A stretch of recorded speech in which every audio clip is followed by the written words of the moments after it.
This job meets none of my criteria. He put his hand on my sheet and he looked at me and he said, "Don't be an idiot. Excellent career advice." And then he said, "Get on a rocket ship. When companies are growing quickly and they're having a lot of impact, careers take care of themselves. If you're offered a seat on a rocket ship, don't ask what seat, just get on." As the world becomes more connected and less hierarchical, traditional career paths are shifting as well. In 2001, after working in the government, I moved out to Silicon Valley to try to find a job. My timing wasn't really that good. The bubble had crashed, small companies were closing, big companies were laying people off.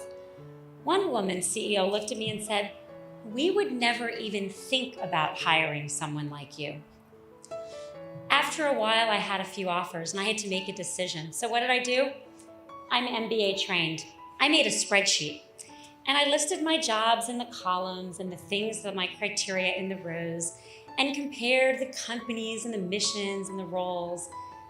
One of the jobs on that sheet was to become Google's first business unit general manager, which sounds good now, but at the time, no one thought consumer internet companies could ever make money.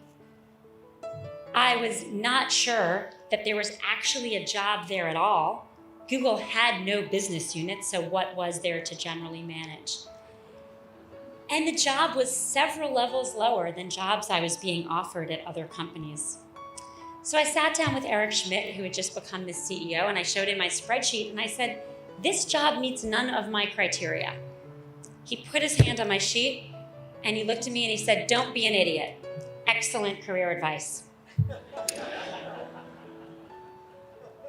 And then he said, "Get on a rocket ship.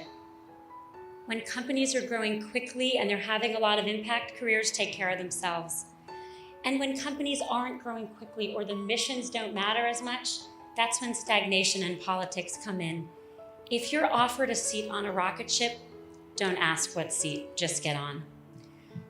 About 6.5 years later, when I was leaving Google, I took that advice to heart. I was offered CEO jobs at a bunch of companies, but I went to Facebook as COO. At the time, people said, "Why are you going to work for a 23-year-old? The traditional metaphor for careers is a ladder, but I no longer think that metaphor holds. It doesn't make sense in a less hierarchical world. When I was first at Facebook, a woman named Lori Goler, a 1997 graduate of HBS, was working in marketing at eBay, and I knew her kind of socially. And she called me and she said, "I want to think about, talk to you about coming to work with you at Facebook." So I thought about calling you and telling you all the things I'm good at and all the things I like to do. But I figured that everyone's doing that. So instead, I want to know, what's your biggest problem and how can I solve it? My jaw hit the floor. I've hired thousands of people up to that point in my career, but no one had ever said anything like that, and I had never said anything like that. Job searches are always about the job searcher, but not in Lori's case. I said, "You're hired. My biggest problem is recruiting, and you can solve it." So Lori changed fields into something she never thought she'd do, went down a level to start in a new field, and has since been promoted and runs all of the people operations at Facebook and is doing an extraordinary job, having amazing impact. Lori has a great metaphor for careers. She says they're not a ladder, they're a jungle gym.